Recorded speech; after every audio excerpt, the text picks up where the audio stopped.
of music, and Brother Zayron can attest to this. You know, I kind of collect music, and so I remember I was coming home. I just got home from work, and I walked through the door, and the first thing that my wife said was, "Did you hear about Whitney Houston?" And I'm like, "No," you know. And she said, "Well, you know, she died." And immediately, my first thing was, you know, just like you said, there had been rumors of, like, I think it was like Eddie Murphy, Bon Jovi, and some other folks. So I'm like, yeah, that's just, you know, internet mess and whatnot. But she's like, no, it's been reported by CNN. She pulled it up on the internet, and immediately it was like a numbness. Yes. You know, I was immediately numb because here was a voice that, you know, I kind of grew up with, and you know, to have a voice like that silenced, and immediately I thought, within the last few years, particularly, you know, as far as African-American music, we've lost a lot of artists. We have. In a short amount of time. You know, Rick James, Gerald Levert, Luther Vandross, Tina Marie, Nick Ashford, Michael Jackson, Barry White, and these are irreplaceable voices. And, you know, it's like one behind the other. You know, no sooner are you getting over the death of one, you get another one, and then you get one on the magnitude of a Whitney Houston. You know, few artists reach the magnitude that this lady accomplished. You know, you talk about Whitney Houston, you talk about folks like Elvis Presley, Michael Jackson, and very, very few others, very select territory. So it's powerful, man.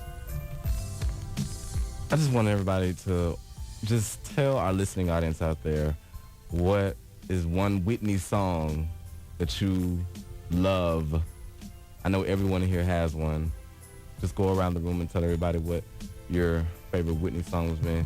Mr. Cortez Etchison, WLJS broadcaster. I would say the favorite Whitney Houston song would be I'm Every Woman. The reason because I'm Every Woman. It would remind me of my mother. You know, when she say I am every woman, that means, because my mother, you know, she did everything. You know, everything you name, you know, from hustling, making plans, paying bills, you know, getting everything together. So when I heard that song, it kind of reminded me of my mother. So that song stuck with me for a long time, and I grew up on it. So I kind of, that's the number one song I like. And I got a lot of memories off that song. What about you, Shay? What's your favorite Whitney Houston song? My favorite song is It's Not Right, But It's Okay, because I'm going to make it anyway. I agree with Whitney. What about anybody? What about you, Corey?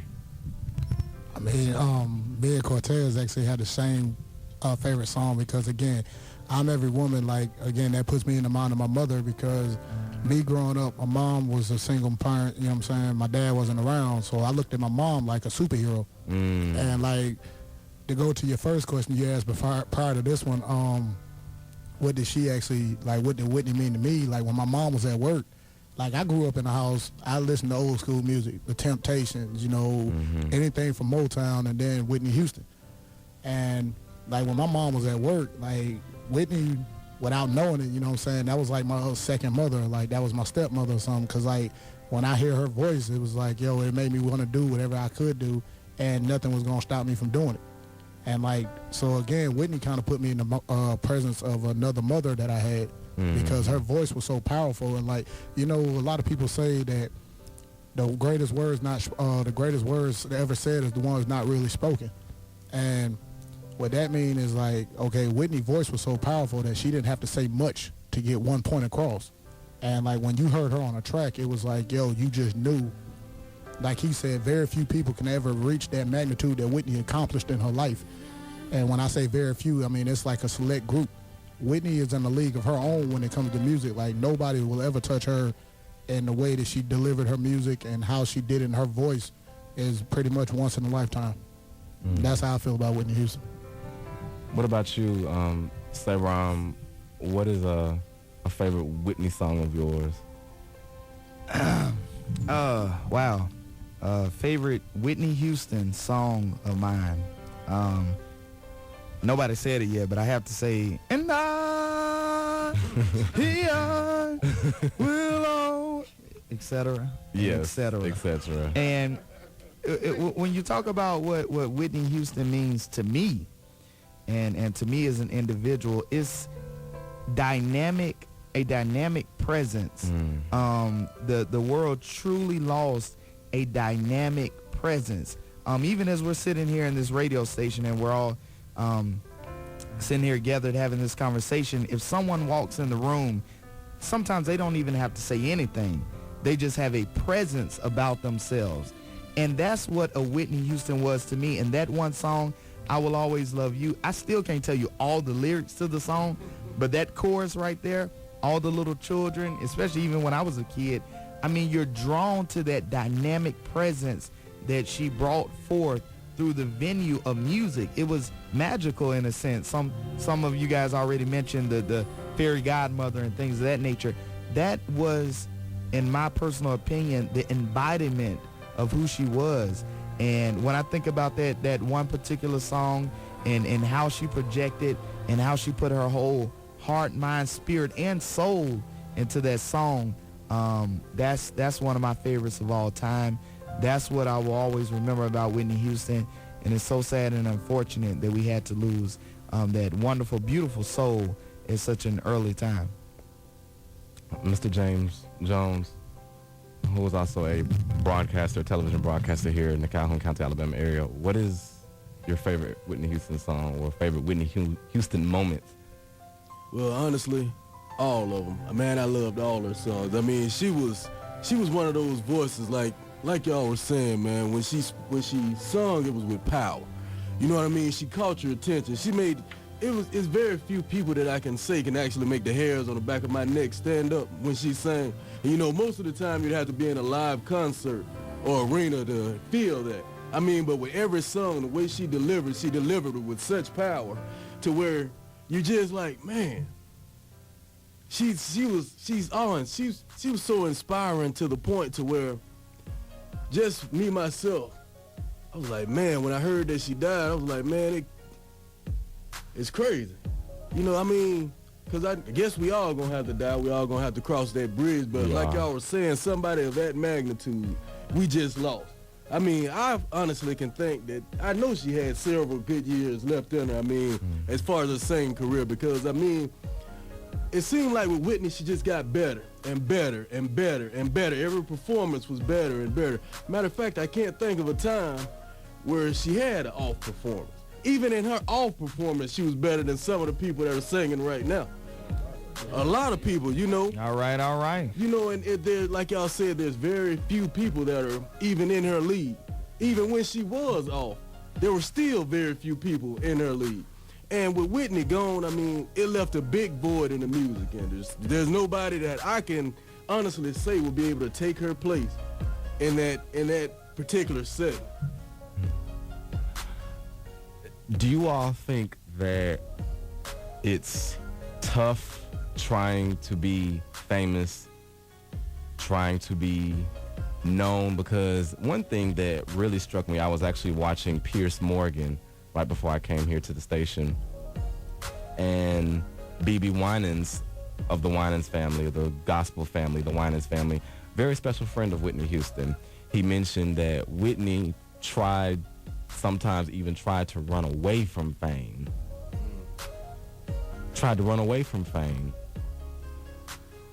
Do you all think it's tough trying to be famous in the 21st century? Well, I do. And the reason I say that is because people take you for face value. They don't, once you get famous, they don't think that you're human anymore. They don't think that you have flaws. And everybody has their flaws. I mean, even Paul had a thorn in his side. It doesn't speak about what it was. So with that said, you're always in the public eye. People are always trying to find something negative. It's amazing that everybody will gravitate to the negative stuff. And just like Whitney, I mean, Whitney did a lot of good things that people didn't even hear about. You know what I mean? She gave to a lot of different foundations. She was a giver. She was a good-hearted person, but you never heard that side of it until after she's dead.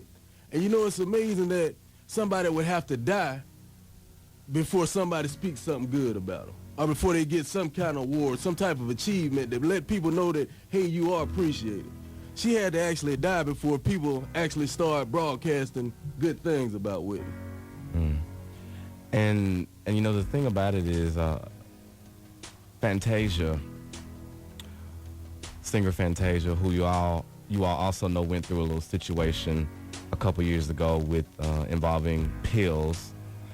You know, she had a concert in Chicago not too long ago where she made a statement in regards to Whitney's passing.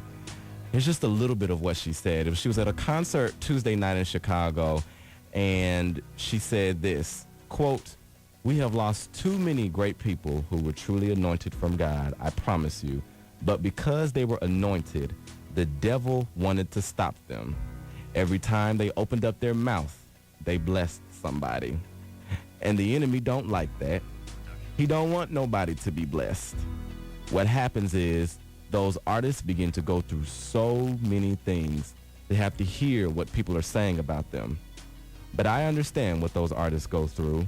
When they become superstars, they lose their families, they lose their old friends. Everybody feels like they're supposed to be doing this and doing that, and they just want to be regular people. So what happens is they start turning to other things just to get away from folks. We have begun to put our own people down instead of picking them up. Please, I beg of you, before you talk, go on your knees so that we won't lose any more greats. Whitney Houston, I love her. She touched me in a special way. And to this day, I still can't believe that she is gone." That was a little bit of what Fantasia Barrino had to say at a concert this past Tuesday in Chicago. Megan, when you hear things like this, when you hear a statement like this, how does it make you feel when you hear from one star to another saying something like this? I personally think that being in the public eye, people don't understand the pressure that person is under. Their entire worlds are just flipped completely upside down. People are wearing the same clothes as them, they have the same hairstyles, they want to be just like them. I mean, it's such a hard force that no one really understands that, you know, they are just a person. They just suddenly have people who respect them for certain reasons. And like when Whitney Houston, she was trying to get my thoughts in order. She was such, like everyone's been saying, a powerful force. She was inspired. Like that song, "I Will Always Love You," got me to sing. I mean, that's the reason I started singing, because of her. And it's just one of those, I love to sing, and that song just, when I heard it, it hit that note of like, just, it touched me in a way where I wanted to provide that for somebody else. You know, she inspired people just daily, and it's a shame that she had to die, and it's, I think, for something that could have been prevented. I think the stress of being in the public eye just got to her, which is absolutely horrible. People don't understand that being in front of all these people puts that pressure on them. It makes them, you know, feel like they have to give their 110% all the time. They don't ever get that moment of break. You know, strangely enough, Cortez was on my show a couple weeks ago when we did a show called Men of Radio, and we did a show in which we were discussing some of the difficulties of being in the public eye and working within the media and entertainment industry, as well as, you know, even though we were also discussing how there's paparazzi everywhere, even though they don't, quote unquote, have a camera. All they need is their eyes and their mouth. Cortez, being a broadcaster here at the station, you know, we discussed how you have people coming up to you and noticing you or asking you, you know, aren't you that guy who does the radio show, who hosts the radio show?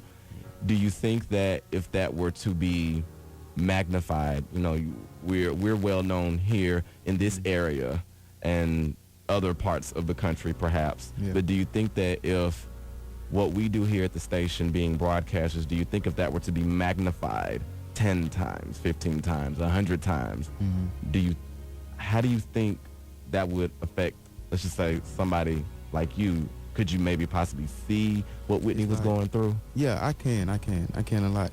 it's like right now we're in a small portion of this campus life. But at the same time, I think about also like, what if this was bigger?